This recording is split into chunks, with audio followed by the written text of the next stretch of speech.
Hi there, everybody. Just a little note to say that this week's episode of the podcast is brought to you in association with the wonderful Locks and Rocks clothing company. This is a great little independent company that is kindly helping by supporting a little independent podcast like us. And it's a great company. I already was aware of them. I already had a few pieces of their clothing. I love them. I quite like the outdoors as well. So it's perfect for if you're up a hill, on the water. Locks and Rocks, it's great Scottish wear. It's also sustainable clothing. Everything about it is wonderful. They do t-shirts, hoodies, tote bags, hold alls. Check out their website. Support this wonderful independent Scottish company, Locks and Rocks. This is just one of the many items they have. Thank you to them and thank you for listening. Hello everyone and welcome back to another episode of Stop Watering Dead Flowers with me, Chris Forbes. Before this week's episode, I just wanted to do a bit of shameless plugging for my Glasgow Comedy Festival show, which is on sale now. I will be doing a work-in-progress show called Father Christmas at the Stand Comedy Club on Friday the 27th of March. This is a pretty unique show. It is all about Christmas and is set at Christmas. The whole theme of the show is Christmas, but with a twist. If that sounds appealing to you, please come on down and check it out. In the meantime, please enjoy this week's wonderful episode. When I was 15 years old and had just started a new school after moving house, I accidentally said orgasm instead of organism when answering a question about cell structure in front of the whole class. I was mortified, and to this day I have whatever the opposite of an orgasm is whenever I think about that day. That lovely story there from Rachel from Glasgow. What a wonderful, horrendous tale to start this episode. But that's these stories. That's what we're looking for. It's what the show is all about. Welcome back to another episode of Stop Watering Dead Flowers with me, your host, Chris Forbes, in association with the Stand Comedy Club.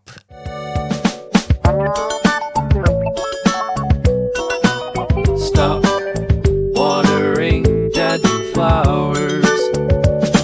I'm delighted to say this week in the garden we are joined by none other than Kim Blythe. How are you, Kim? I'm good. How are you? Very well. Thank you very much for asking. Actually, I feel very moved there that you asked me directly back for some reason. That was I know, lovely. I'm interested. It's been a wee while since we recorded. I mean, I hate to break the magic for people that might be listening.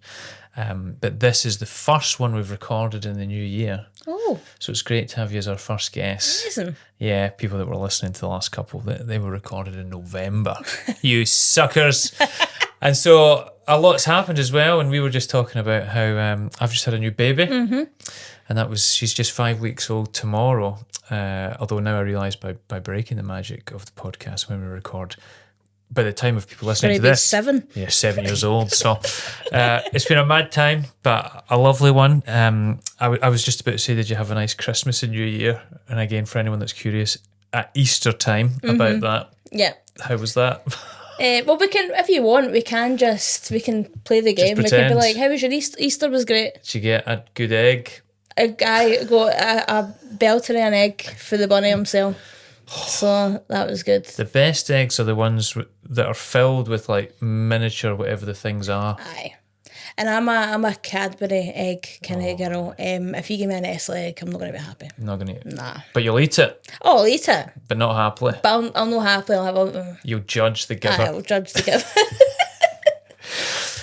Well, it's wonderful to have you on. I guess as way of an introduction, I mean, I don't know if this is the kind of thing that annoys you, but because I'm genuinely in awe of it. But I don't know if you get it all the time that people say that you're one of the people that has kind of wonderfully traversed from the kind of online world of comedy into the live world of stand-up comedy, and you seem to have just done it seamlessly. And now you kind of straddle both worlds as a kind of a multi-power comedy powerhouse.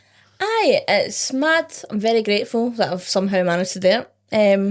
But yeah, I like that. I'm hoping I'm getting to a stage now where people will just see me as a comedian. I got a review during the Fringe there, and it was still can this online comedian transition? And it was my second Fringe, and I was like, look, this was the headline last year. Yeah. Surely by now. That's what I wondered. It must be annoying because it doesn't matter anyway, because when you're doing stuff online, as people do, you're still being a comedian. Like that's still funny.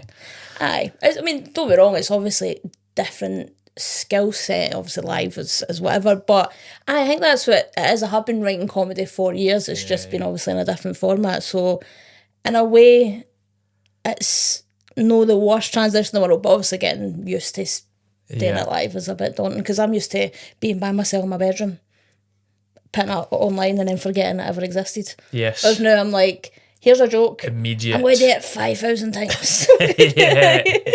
Yeah, that is a big change, isn't it? Wow. Can you remember if there was there one particular sketch you might have done online where, like, sometimes people say like one thing blew up and from that you wanted to do more, or were you just kind of steadily putting stuff out? I think for years I was steadily putting stuff out, and then in 2023 I did this really daft video where it was like, this is an impression of your attention-seeking pal at the hospital. Right. And I just done like a wee video with this lassie being at the hospital who's like absolutely dying for her pals to ask her what's wrong, like putting up a picture of the the wristband.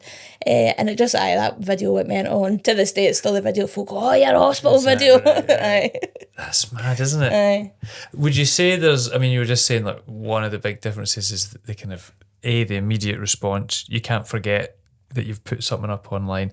But is there stuff about stand-up comedy now live that you've just fallen in love with, that you're like, God, now this is like addicted to that? Yeah, but there's no better feeling in the world than making a room of people laugh.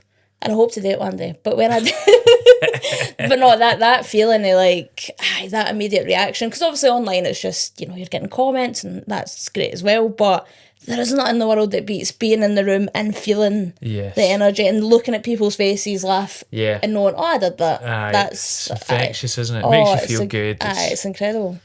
Good. Oh, well, we're delighted to have you as well. And maybe I can transition the other way at some point and be able to learn how to do some online stuff. I'd like to go the other. I want to just go and sit in my room now. Now, as someone that has performed across a number of different mediums, I've been aware of your work professionally in that sense. I don't know you as well as a person, so I wondered how you are when it comes to the type of stuff we're going to be talking about today. Are you someone that usually holds on to stuff, lets it fester, and you can't get out of your head? Or are you quite good at letting things go? Are you quite chill? I think as I get older, and I think it is with most people, I think the older you get, the less you really care. Right. Until things are a bit easier to let go. Yes. I think I'm quite good at mentally blocking things out. That's good. Like, I'm good at just being like, well, that never happened. Do you know what's terrifying to me is, and we hear this quite a lot, people come in and they say when you get older, and you start to care less. And the worst thing is, I think I'm more concerned the older I get. Really? It's so horrible. Every passing day, I'm like, well, now I've just got another day's full worth of stuff. Yeah, it's stuff you're going to worry about. It's horrible. Oh, that's so sad. I remember hearing, I don't know if it was in a book or something, maybe in a book called Ferryman, and they described people like phones, and like, when your phone just gets like too much storage involved and it's starting to glitch and not performing correctly and all that. I feel like that's what's happening to me. That's what's happening. And eventually I just take me somewhere and just trade me in. Anyway, that's good to hear. However, I'd imagine there is still these things that come back, because there's just these brainworms that all of us have that we just cannot forget about and pop up every so often. Absolutely. We would traditionally always start with a childhood one, if that was some that you were able to pick out. Yeah. God. I love it. I love seeing it. This is one of those stories that I'm like, I remember at the time when it happened, and I was like, I'm taking this to the grave. Yeah. So it's crazy to not only say it, but say it in front of cameras and a microphone. Oh God. So this story takes place when I was about 13 years old. Okay. And it's my first memory of ever having that that feeling of like embarrassment and it's my first ever memory. But when I was 13, like many people at that age, your body's starting to change. Yes. And you start to grow pubes. Right? That's right, the cat's at the back, I've got pubes. You heard it here first, folks. I've got pubes. Oh God. So I remember at the time being at school and not really knowing what to. I hadn't really spoke to my mum about it and being a wee bit like, what am I meant to do with that? Here? But all the lassies in school being like, I shaved mine, I did this, right? So I came to the conclusion, I was like, I'm going to have to get rid of these. Okay. Everyone else is doing it, I'm going to have to do it. I'm already scared about where this is going. So I remember having the game plan. I was like, I'll steal one of my mum's wee disposable razors and I'll just get rid of it, that's fine.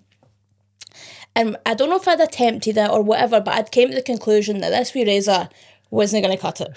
Or it would cut it. Right? But I thought, there's too much for this to deal with. Yeah. I'm going to have to be a wee bit more tactical here. So what I did, I was in my bedroom and I had like a wee pair of scissors that I'd got for like an arts and craft kit. And I was like, what I'll do is I'll cut the bulk off. I'll cut the bulk off and then I'll shave the rest, right? Yeah. So I'm in my bedroom, I cut the bulk off and I've just got this pile of wee pubes in my hand. And I'm like, right, that's that. Next time in the shower, I'll shave. And then I didn't know what to do with the pubes. Yeah. Because I was like, so I lived with my two brothers, my mum, and I'm like, I can't just like swagger through the kitchen and be like, sorry mum, I'm just putting my pubes in the bin.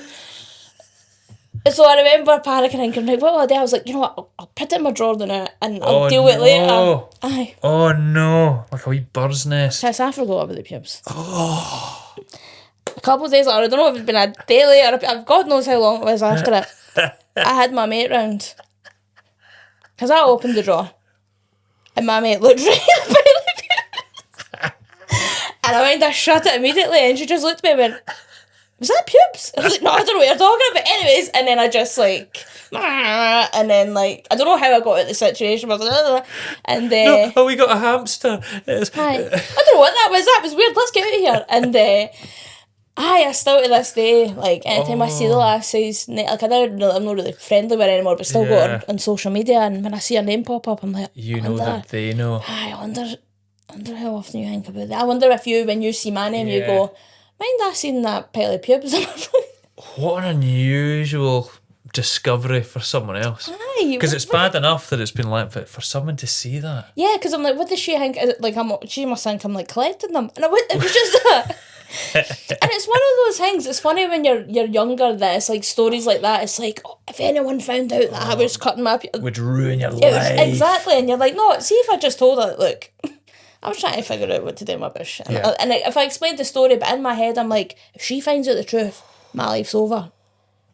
Wow. Aye. So, this is... now I really want to try and get in touch with her and find out if she's been thinking about it her whole life so that she can go, yes, I've always wanted to just discuss that drawer full of pubes. The worst case scenario for me, though, would be me to bring it up for her to go, what? Yeah, what? Imagine her no remembering, and then I'm the person that's stuck in her head. Aye. Oh man. Can I also just say at this stage that cut the bulk off was just a great... You should get a t-shirt with that.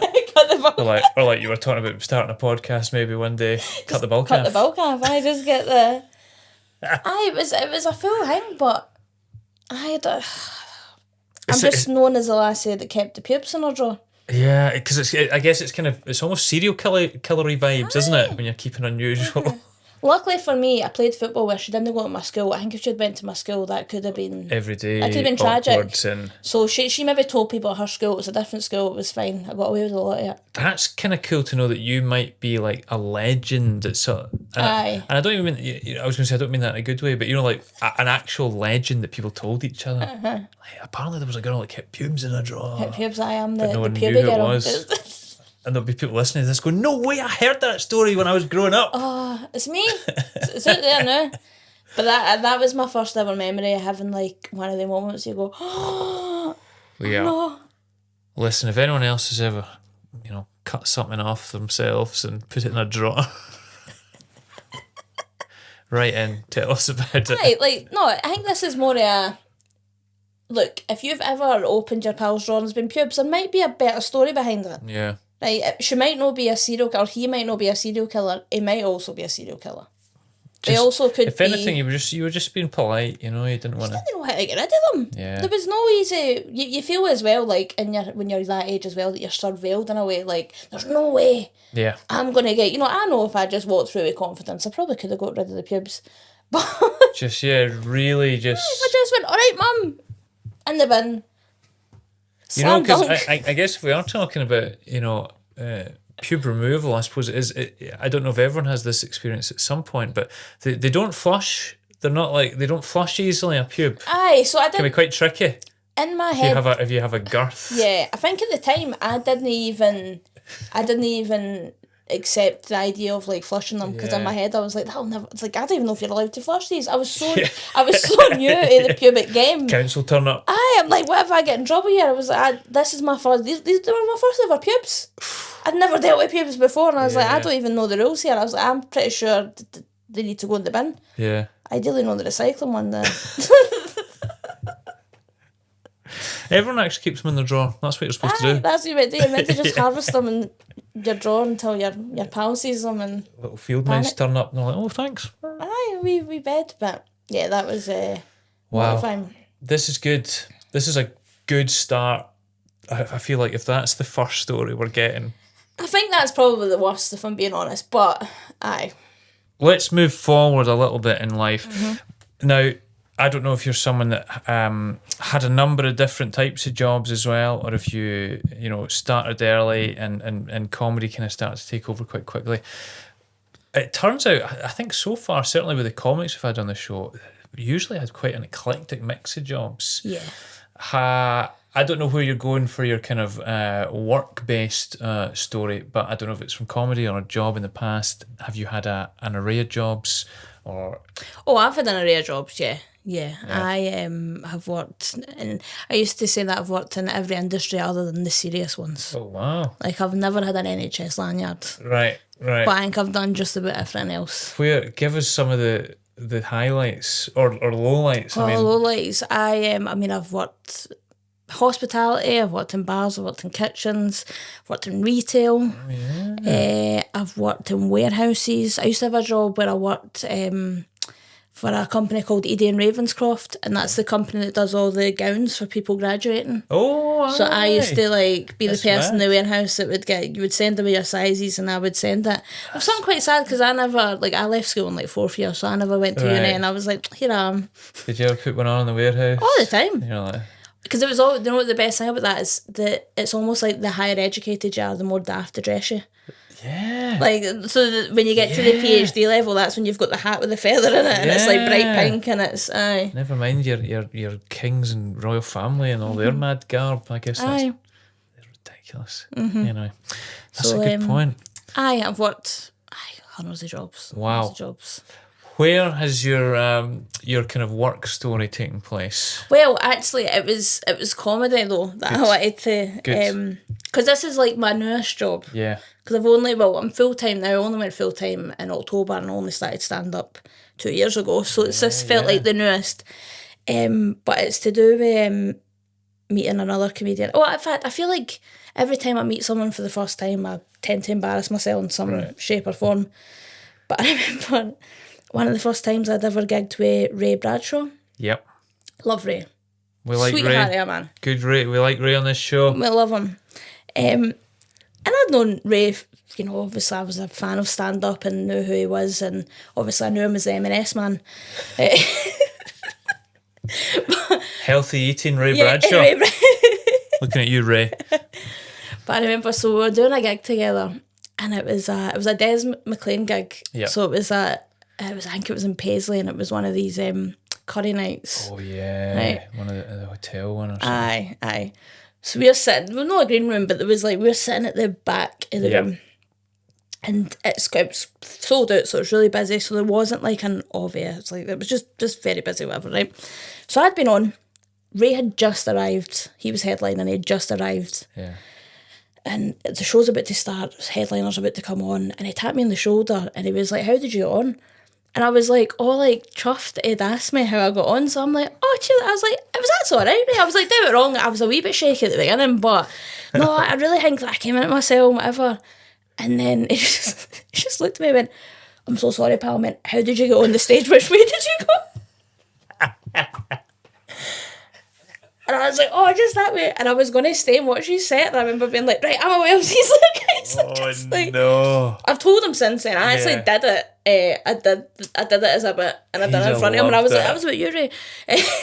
But I love that. That is a tricky gig though. It's a weird shaped room. it was just, there was no like obvious path. So I get my bit in my head when it was like, how did you get on? I'm just like, of course. oh God, this is fucking Ray's asking me, because I was I think at that point, that was maybe like, I was definitely under 20 gigs probably at that point. So I'm like, God, he's asking me how I got on. I'm going to tell him. Not realising that nobody gives a fuck. I'm like, hi man, I thought it was alright. And he's just like, sorry, how did you get on the stage? It's like, right, That is so good. it's just that way, brother. I'm away, I'll see you later. That is so. I love that you've done it now as well as a bit Aye. in front of him as well. Mm-hmm. I hope that. They didn't even realise I'd done it. It was at the old stand, and I think it was a Whiplash, maybe it was one of these gigs, and he was hosting it, and he was at the bar watching it, and I don't think he even clicked, and I was like, do you remember that? Because I never, when I do it, I actually started doing it as a bit, but I never used to say who it was, because it was just kind of felt like irrelevant. What you have to do now is a gig in the future where you're both on together. If you're turning up after him, Aye. you're like, how'd you get on? How'd you get on? And then you'd be like, no mate, how'd you get on stage? Just get him back. But wait for years and then just kill him with it. I know, but I felt sorry for him, because obviously Ray's just such a nice guy that I could see it in his face that he was like, oh God. You know what I mean? You could see with him, and, oh God, she's telling me how she got on, and I just need to know, is it the left or the right hand side I'm better content? Ray. There was that, and then there was also a time in here not long ago where I was doing a charity gig in here, and Karen Dunbar was doing it. Okay. And I've loved Karen Dunbar for years. Like, Chewing the Fat was like, I used to National love icon. it. Even like the Karen Dunbar show, loved the Karen Dunbar show. And I'd briefly met her on the Fringe, but then this was the first time I proper met her, and she came in, she was like, oh, how you doing, right? And I was literally sitting on this couch. Right. And she's like, how you doing? She went to hug me, and I went to get up, but if you don't know, these couches are a bit lower to the ground than all the other couches. Didn't get up in time, and I just hugged her crotch. And she made a joke, she's like, oh, didn't bother getting up for me, it's fine. And then she was like, right, anyways, I'm going to go out and watch, and I never saw her again. I was like, fuck. So I feel like I've just, anything comedy has been so, like, I've loved it, and I've been meeting, like, some of my heroes, but I can't help but making an arse of myself every time I do it. Hugging Karen Dunbar's crotch. Yeah. Though. That's great. Aye. It's, As comedy, could be seen as a crime. As comedy meetings go, though, it's quite funny. Aye, I might as well have slipped in a banana skin in front of him. Like. But I just remember that horrible feeling, like, oh, I've just went into her, but it was just, I just didn't get up fast enough, and I just misplaced it, and I was like, I've just went right in for the crotch. Aye. And you're thinking, when you groomed, you put these in the drawer? Or Just need some tips, I'm still figuring it out, like, 25 years later. That's great. It is that they're the hardest ones, I always think, if you make a fool of yourself in front of like a hero. Yeah. And you probably haven't even made a fool of yourself, but you feel like you have. Oh, aye. That's just the pressure. Because I think as well, if it's anyone else that you know, or you know a bit better, or if you don't really not care, but you can be like, oh, what am I like? Yeah, exactly. But when it's someone that you kind of hold up there, you're like, oh God, I'm gonna have to leave. That's a shame. You were going to stay and watch Ray and you left because you were too affronted. I know. And then Karen Dunbar, you're like, goodbye. That's what's happening. I'm known as the lass that just leaves every green room because she does something stupid. Aye, so I think that's my more embarrassing stories, because I remember them recently. I have been just starting stand up and meeting my heroes. Yeah. And figuring out, how can I make an arse of this? I can't wait for you to meet some more people. Aye. So we can get you No, back I on refuse. and be like, what did you do last time? These are wonderful, honestly. Thank you very much for sharing them. You know, I always feel like there's a part of people that are like, oh, I've got some good stories, but you can sense the regret of spilling them. Yeah. Publicly airing them, but they're so good. Where will we go next? You were saying for a relationship one, it was maybe one of your harder ones to think of. Aye, just because I said I'll have like ex-girlfriends that be watching this, like, well, I could have told you this, or I could have told you that, but for my mental health, I blocked all that shit out, so I couldn't really think of anything that's like the only thing I could think of, which was quite It'd be funny if you were being so blasé, but you're like, I suppose I did kill someone. I And accidentally it got was someone, something really but brutal. don't understand. That was an issue. One thing I did think, it's not really relationship, but it's like love kind of involved. But I remember when I was younger, most of my horrible stories are me being young and stupid. But when I was younger, I was about 15, 16, I'd like fell in love with one of my friends, right? I was just like that age, and I was like, God, I'm so in love with her. I remember I sat her down, we were at a park, and I was like, I'm going to have to tell her. I'm going to have to tell her because I feel bad, I need to like get this out. This is great.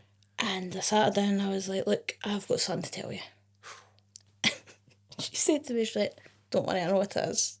And I'm like, oh, fuck, do you? I was like, right, okay. And she went, it's fine. I know you're gay. And my response to that was, I'm not fucking gay. And I went on a tangent about how I wasn't gay. Because I didn't come out until I was like 20. I was like, I'm no gay. I just like you. I'm as confused as you, mate. I don't know how this happened. And it's sad because I think I believed it. I was like, I'm as confused. I have no idea how this has happened. The Lord works in mysterious ways, brother, but I am in love with you, but don't you dare call me a lesbian. I love men. That is mad. Aye. And I remember one of her reasons, like, Wayne's as well, like, nothing should have happened, but she was like, no, I'm no gay, so, like, I would never, but, like, I love you as a pal, whatever. She's married to a woman now, so she lied to me. No way! Aye, plot twist. It wasn't really a plot twist, it was more like a plot, like, what's the opposite of a twist? It's plot. She was talking about herself. Aye. I was like, you're gay, I'm not married to a woman, you're gayer than me. But, but I just remember, I think back to that and I'm like, I wonder if, I think sometimes these stories, it's just, you think of the other person's perspective and you're like, I wonder when you see my name, do you go, I mean, when she told me she loved me and then proceeded to go on a 10-minute rant about how that didn't make her a lesbian. I think that, honestly, that would be a great scene in a sitcom if you've ever considered writing a sitcom. Sitting down to tell someone you love them, but then being like, no. No. I think the saddest part is I genuinely believed it. I was like, because I think I pure like just the internalised homophobia. I did gaslight myself when I tell me I would. Yeah. I used to like be laugh at it now. It's me and some of my pals when we were younger. I used to play in a football team, and I think out of the 20 lasses I played with, I think two of them ended up straight. Right. But we were the most homophobic. Oh yeah. And I used to say things like, I don't mind lesbians, but I just don't want to see it. But then I'd go home to like the family computer and Google like scissoring, like, you know what I mean? Like it's like the focus and like that's how when I see a really homophobic person in my head, I go, "You're gay. I've been there. I know what you're doing." But that was me when I was younger. I was like, I don't mind that they do that. I just don't want to see it unless I'm by myself in my bedroom. That is amazing. Aye. But and perhaps good advice for any listeners or watchers. They're clicking, they're going, wait a minute. Aye, if you're really homophobic, then I've got bad news for you. Take a look at yourself. You're gay. Sorry. Aye, so that's another story that makes me want to.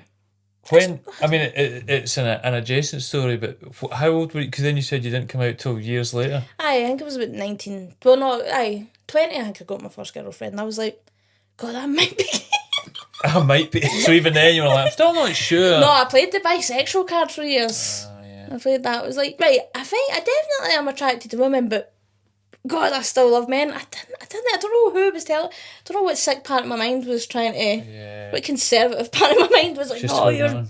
That's just society, though, isn't it? It's made everyone feel like, oh no. Mm-hmm. Like Big Agnew was on as well, and he told his whole kind of coming out story, and it was great on the episode. If you haven't listened to that episode, go back and listen to it. And I think there was just something that was just drawing him, even though he was fighting it, because he was like.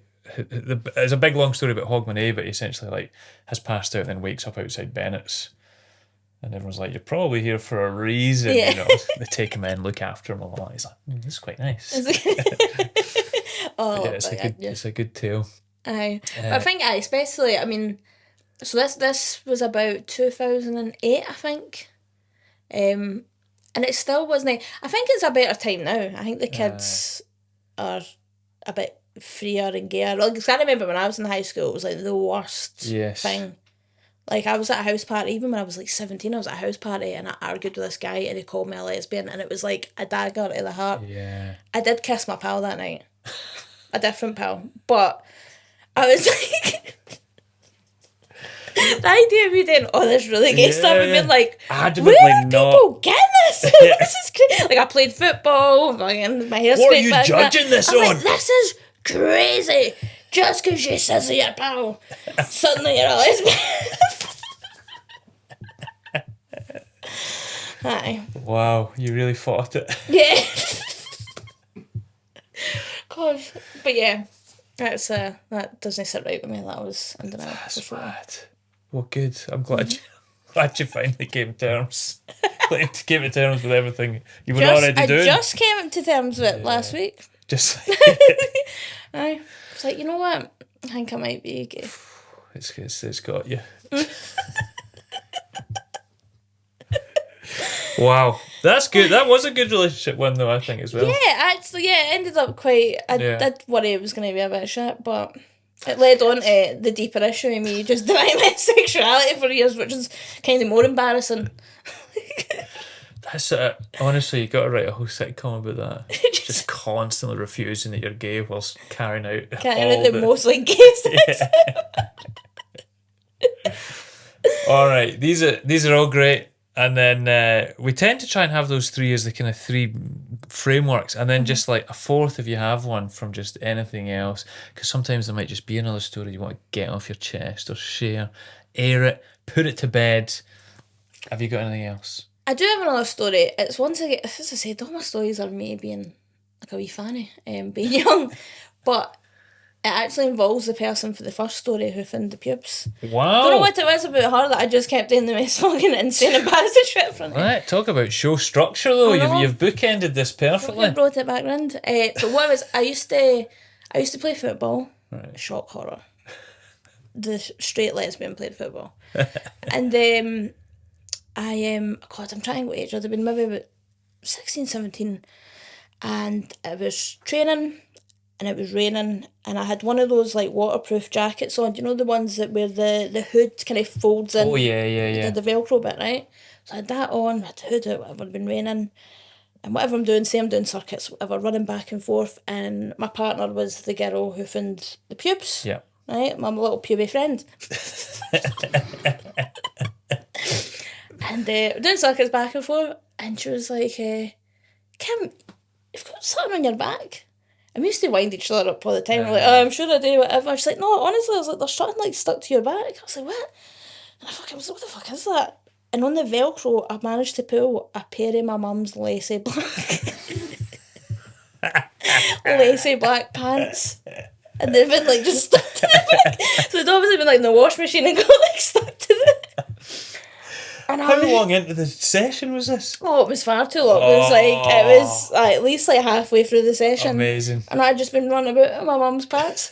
So no.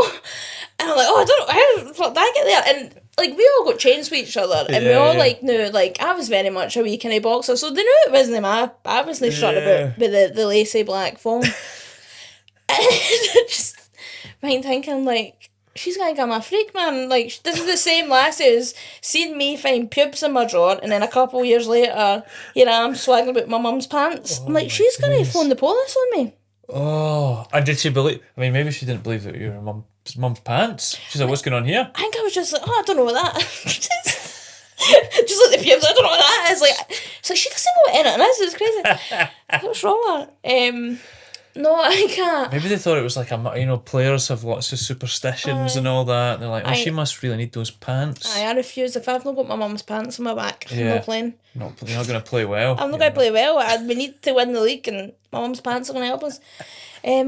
I just think that's how embarrassing is that running about with your mum's underwear, and it was a nice pair of underwear, I don't know what my mum was up to actually, because it was too nice. That's in itself is almost like... It was horrible. Like, see if it was a big pair of like Bridget Jones numbers, you're like, right, but they would never stick to the Velcro.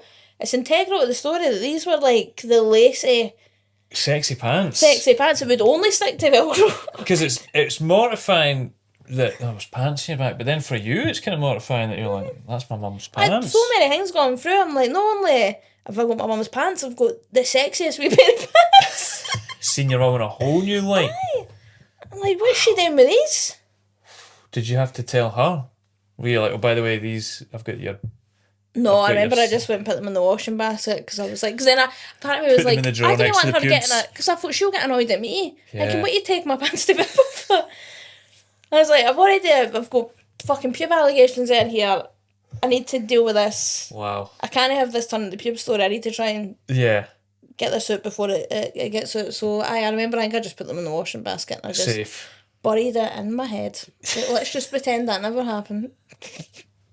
Just like everyone else, just like, I've not got pubes in my jaw, just like, I'm not gay. Just like... I can see how you've easily transitioned into to being a stand-up Aye. comedian. We're just all riddled with these Just horrible... carrying all these repressed. stories. Aye. I think that's the worst part. I know for a fact that there's going to be so many... Like, I'll probably leave here the day and I'll be like, oh, I could have said that, I could have said Yeah. that. But these were the first ones that came in my Good. head. But I no, just... that's good. We can have a part 2. Aye. They're definitely... Because I think I'm just one of these people that just does stupid, embarrassing things. So no, we'd love to have you back, but hopefully, you know, not that we're wishing terrible things to befall you. I will but do it myself, don't worry. what have you got coming up though as well? I believe you are doing the Glasgow Comedy Festival certainly, and this will be out before that. If you're listening to this, I think the Glasgow Comedy Festival's about to kick off, maybe in a week or two. So Amazing. when and where is your show? Where can we catch you? I will be at the Citizens Theatre on Lovely. the 20th of March with my show Cowboy. I'm also going to be at the Stand doing a little work in progress. I've not announced that yet, Oh, but it will should be have been announced by the announced. time Yeah. you don't know about this. it's an exclusive. But- I'm doing a wee work in progress at the wee room here at the Stand on the Yeah. 15th of March. Beautiful. And it'll be my first ever, this is going to sound so stupid, but it'll be my first ever real work in progress. Oh, nice. Last year, I did a work in progress at the Glasgow Comedy Festival, Yeah. but they accidentally put the tickets on at full price rather than like a whip. Right. So then I felt the pressure. I was like, well, I can't need charge to like do- £14 for people to come see Yeah, it. yeah. So I kind of had to, like, in hindsight, it was great because it forced me to really, like... Yes. But now you can actually just But have a now bit this of is going to be like my first playground, ever test it loosey-goosey, here's a clipboard, let's see what works. So that'll be... Loosey-goosey. And I feel, because I think that's the problem, I'm doing comedy at a very weird, like... Yeah, I someone doing their guess. whip 2 years in is a bit mental. No, but it's good. But I'm doing it all over the place. I've not been in yet, but I was going to ask, have you been into the Citizens Theatre since it's reopened? No, I've never 'Cause been I've at heard all. it's like beautiful. I've not seen it. pictures. Aye. And just the idea of doing a theatre kind of blows my mind a bit. I'm like, that's crazy. So It'd be great. I'm hopeful. Selfishly, I'm hoping there's no tickets left at this point. But right now, there are still like 40% of the tickets left. Yes. Well, if you're lucky and there's a wee ticket left, get on there and snap it up. Yeah. Well, best of luck for that. Best of luck for whatever else you got going on. You've got loads on, I think. So, will you be doing the Edinburgh Fringe this year as well, Jen? I will, I will. Look out for that. Can't wait for the mental breakdowns. It's going to be great. God. Thank you very much once again. Thank you very much to everyone for listening. What do I usually say at the end? Yes, liking and sharing and subscribing, those things are all very good to do for podcasts. We're just a wee independent podcast here at the Stand Comedy Club. So all your listens and shares and comments, they're all lovely. They're all very much appreciated. Keep sending in your stories. We love getting your own little personal stories from the listeners to read out as well. And if you want to, you can always consider becoming a Patreon. My goodness, Kim, do you know that only for £3 a month, Only £3 a month? less than a price of coffee a month, What? you get 2 episodes every week rather than just one. Oh my... It's crazy. Heard it here first. But no, thanks again very much Thank for you coming for on, having me. Kim, and thanks for listening. Cheers.